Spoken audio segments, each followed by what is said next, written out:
Uma boa noite e a paz do Senhor a todos os nossos irmãos que estejam do outro lado nos ouvindo e vendo as nossas imagens.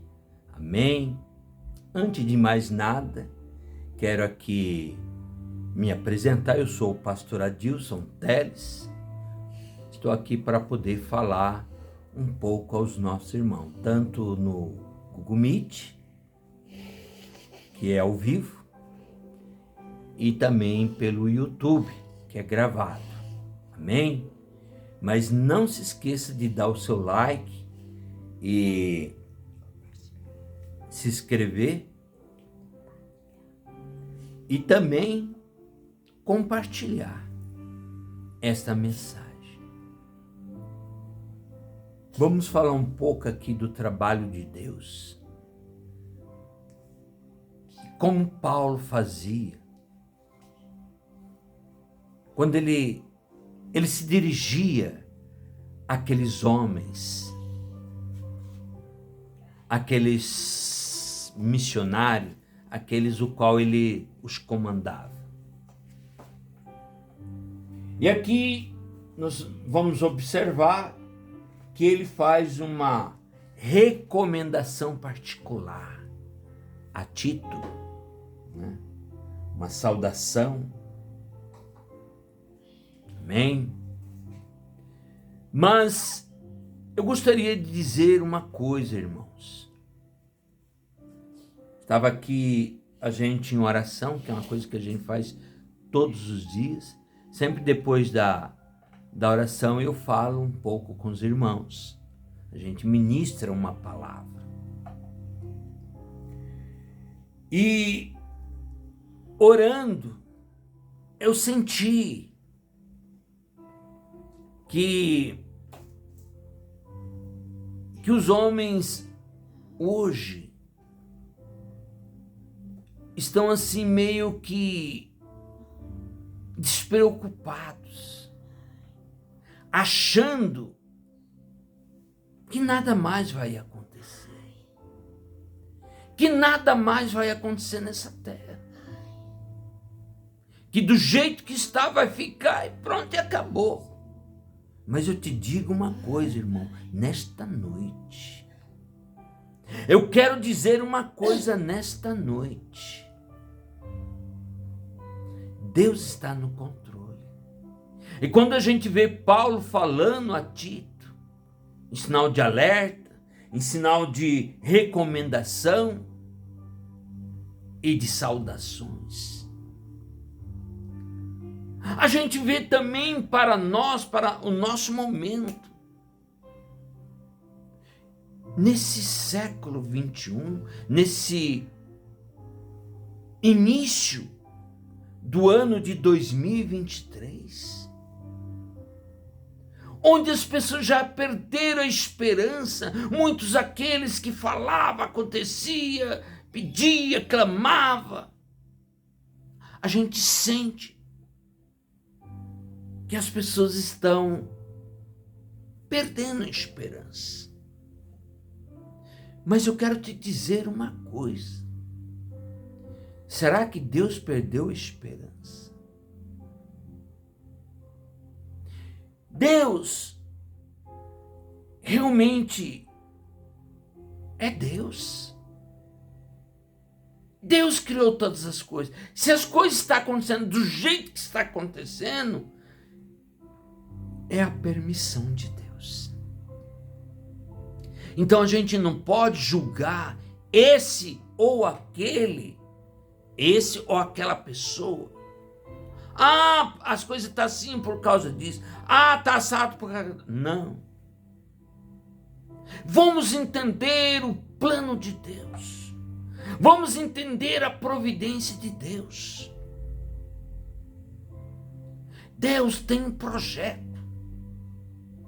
E como eu sempre falo, Deus escolheu a nação brasileira para a nação do grande avivamento. E se Deus é o Senhor desta terra, ninguém vai passar por cima de quem quer que seja. Muitas vezes eu costumo dizer, irmãos, o seguinte: se você for falar para um cristão, principalmente aquele cristão que está meio que acomodado, você começar a falar algumas coisas para ele não vai sair do lugar que ele está. Ele não vai sair do lugar que ele está. Essa que é a realidade. Então, muitas vezes, Deus ele tem que fazer algo, encostar a pessoa como se estivesse encostando na parede, para a pessoa acordar, para a pessoa sair da casinha, ele começar a ter um entendimento. Eu vou dar um exemplo do que aconteceu com José. Deus tinha um plano com José. José era pequeno, era uma criança, mas Deus deu um sonho para ele. Que o sol e a lua e 11 estrelas se inclinavam para ele. É lógico que a família dele não gostou desse tipo de palavra quando ele se dirigiu ao pai e aos irmãos. Mas como é que aconteceu para que José se tornasse o governador do Egito? O que aconteceu? Como que Deus fez? Olha a estratégia de Deus. E é nisso que eu quero dizer. A estratégia de Deus. Primeiro ele foi o quê? Escravo. Ele foi vendido como escravo. Primeira coisa que aconteceu foi isso. Deus ia dar uma bênção grandiosa? Sim, ia dar uma bênção grandiosa, mas primeiro Deus permite que ele seja um escravo. E olha quanto tempo ele ficou escravo. Ele apanhou muito. Ele foi humilhado, pisado. Ele teve uma série de coisas desagradáveis na vida dele, para depois sim ele se tornar aquele que se tornou governador do Egito, debaixo da lei de Faraó. Então, a gente observa, irmãos, que as coisas funcionam assim. Porque se deixasse José só, você tem que ser o governador lá do Egito, e ele não tinha nem ponto de referência para isso. Então Deus ele criou uma estratégia. Como o mundo é dominado pelo inimigo, e a Bíblia diz, o mundo jaz maligno. O maligno sempre vem na frente. Ora, se o inimigo sempre vem na frente, o que você esperar? Você acha que Deus vai te dar uma coisa confortável para você? Claro que não. Se Deus tem um objetivo no trabalho providencial dele, e o mundo está num caos, você acha que Deus ele vai colocar você de camarote para poder Deus dar as bênçãos? Claro que não. Claro que não. Você vai ter que se ralar. Você tem que orar, pedir, clamar, jejuar. A Bíblia não diz que o mundo jaz maligno. Se você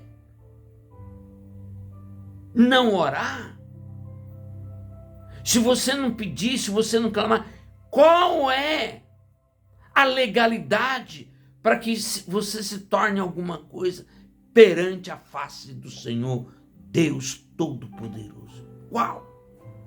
Nem Jesus foi poupado naquele momento. Por que você é melhor que Jesus? Jesus era o Filho de Deus e ele teve que se ralar, ele teve que se doar, ele teve que ser crucificado. para poder atingir o objetivo. E ele atingiu o objetivo porque quando ele foi crucificado e depois ele desceu à mansão dos mortos,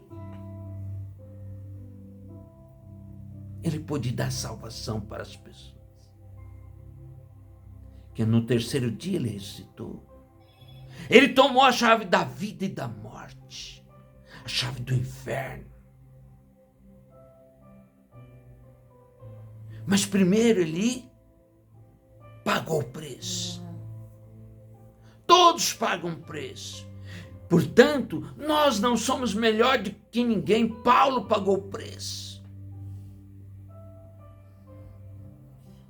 Paulo, ele apanhava demais. E a gente vê na carta do apóstolo Paulo a todos, aos Coríntios, Tessalonicenses, ao Filemão, a Tito, todo mundo. Quais são as suas recomendações? Quais são os seus trabalhos? O que Deus faz?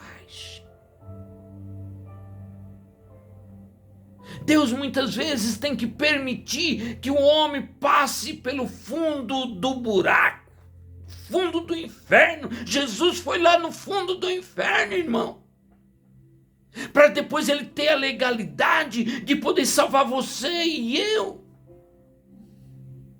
E a Bíblia vai dizer: ninguém verá o reino de Deus se não for por Jesus Cristo.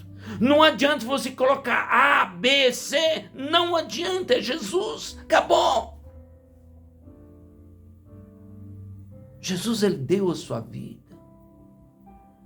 Jesus, ele deu a sua vida por amor às pessoas, para poder fazer com que as pessoas voltassem para o seu Criador. Jesus, ele fez isso. Jesus realmente foi lá, se humilhou.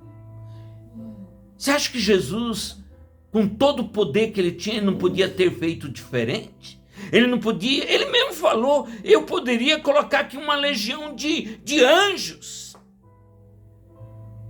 E eu não precisava passar por isso. Mas ele mesmo se entregou. Ele mesmo, para poder ter legalidade. Para que o inimigo depois não viesse falar: você fez porque isso ou porque... Não! Acabou a legalidade do inimigo naquele momento da cruz do Calvário, naquele momento em que Jesus ressuscitou. Acabou a legalidade do inimigo. Porque Jesus tomou. Porque até então quem comandava era o príncipe das trevas. É ele que tinha a chave. Mas Jesus foi lá e tomou a chave. Mas para que isto acontecesse, ele teve que se ralar, ele teve que pagar o preço, ele teve que ser torturado, ele teve que ser humilhado, cuspido. Um sofrimento terrível para poder salvar o ser humano. Hoje o ser humano tem essa moral: não, eu posso me salvar. Por que ele pode salvar? Porque alguém pagou o preço por ele. E esse alguém foi quem? Foi Jesus. Irmão, vocês estão pensando nisso? Ou porque passou por um problema, porque não deu certo uma situação aqui no Brasil e agora vocês estão todos desanimados? É assim que Deus trabalha? Claro que não. Primeiro, se paga o preço. A gente sabe o que está acontecendo. Todo mundo sabe. Toda pessoa de consciência sabe o que está acontecendo nesta nação. Porque existe uma luta, irmão. Uma luta entre os anjos e demônios. Existe uma luta. Então, se você não pagar o preço, esquece. Você não vai para lugar nenhum. A Bíblia diz que a entrada para o céu, a porta é estreita. A outra é larga. Você quer ir na outra? Tudo bem, beleza, sem problema. Mas a porta para o céu é estreita. Então a gente tem que pagar o preço.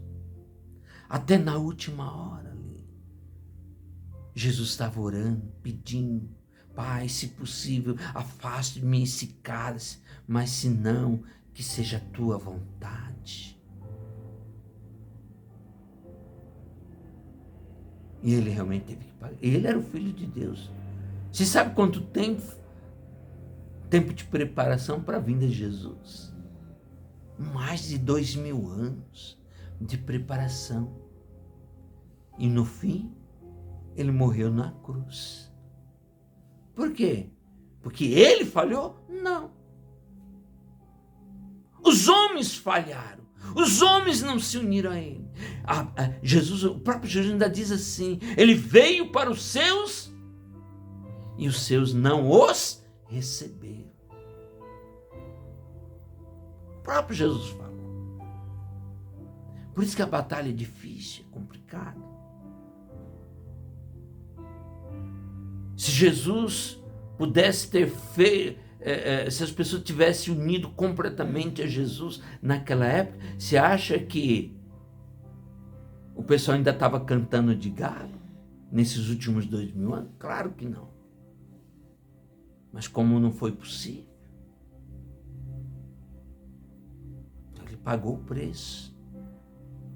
Ele pagou um preço e ele disse: eu vou, mas eu volto.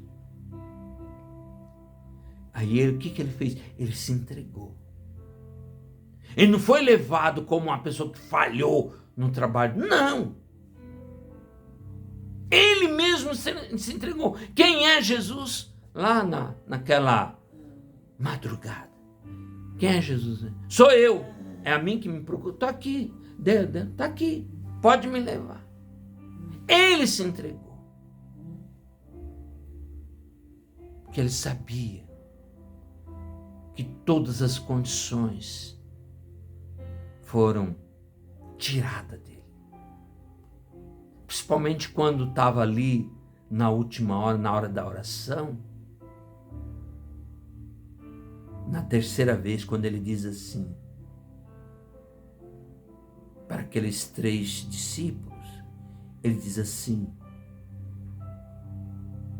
e o Filho do Homem será entregue. É só ler lá. Não. Dá uma meditada nisso. E vocês vão entender o que aconteceu. A coisa é muito séria, irmãos. A coisa é muito séria. E hoje as pessoas querem o quê? Quer conforto, tranquilidade. A história está se repetindo, irmãos.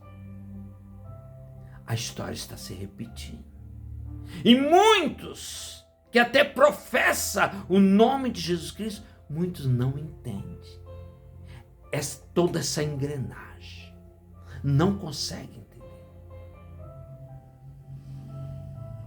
Por isso que nós estamos vivendo agora o período do fim. Deus falou assim: basta, acabou. Acabou. Estamos indo agora para o período final de tudo. Acabou. E eu costumo dizer, pode marcar aí, a partir de 2023, inicia oficialmente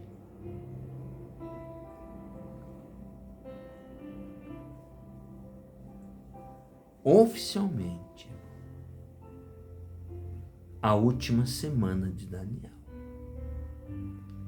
Tudo aquilo que os cristãos pregam, 7 anos de grande... Começou. Agora vocês vão ver, neste ano, muitos acontecimentos. Um atrás do outro. E vocês vão se surpreender, porque vai ter algo um atrás do outro. um pior do que o outro. Então não é tempo de simplesmente achar que não precisa fazer nada, mas precisa fazer sim. Porque é uma questão de responsabilidade humana. É responsabilidade de Deus? É claro que é. Esse final. Mas é responsabilidade humana também. Por que o homem tem que orar? Por que o homem tem que buscar? As coisas não vêm como se fosse um passe de mágica. O homem tem que fazer algo. Paulo era um cidadão romano, mas ele era judeu. E ele era um perseguidor de cristão. Ele era o chefe. Ele era uma pessoa que perseguia os cristãos. Mas no momento que ele se arrependeu, no momento da sua conversão, que ele entendeu o verdadeiro sentido da coisa, a coisa mudou. Aí de perseguidor, ele passou a ser perseguido. Você acha que ele não precisou fazer muitas orações? Clamar, pedir? Sim, aconteceu com ele. E da mesma forma que aconteceu com ele, também acontece conosco. Porque o mesmo Deus daquela época é o mesmo Deus de hoje. E nós estamos vivendo o período do fim, sim. Eu sei que tem muitos pastores que não vão concordar comigo, mas eu estou falando que sim.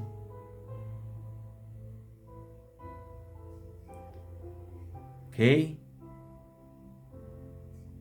Fique nessa palavra, fica nessa reflexão, onde foi lido sobre Paulo, tá? E não se esqueça de dar o seu like. Não se esqueça de compartilhar essa palavra. Tem muitos irmãos que estão precisando de uma palavra como esta. Não se esqueça de compartilhar. E também não se esqueça de se inscrever. Certo? Amém? Glória a Deus. Aqui eu encerro essa palavra e que Deus possa abençoar poderosamente. Amém?